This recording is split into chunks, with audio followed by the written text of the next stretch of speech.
How to public your story on Facebook. Hello and welcome to our channel Whizz. In this tutorial I'm going to show you how you can easily public your story on your Facebook app. So please watch till the end to properly understand the tutorial. So first open up your Facebook app and then you have to tap on these three lines or your profile picture in the top right corner here, and then tap on your name. So if your profile is private, you have to first make it public. So to make it public, you have to tap on these three dots in the right side here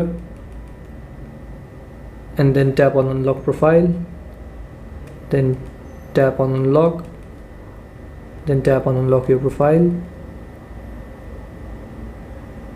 and now your profile is unlocked. Now to make your story public, you have to go back and then here you have to scroll down, tap on settings and privacy, then tap on settings, then here tap on your profile, then here scroll down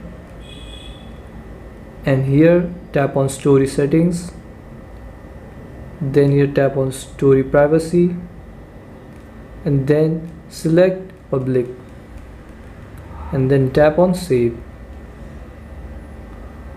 And your story is now public. So this is how you can public your story on Facebook. Thanks for watching.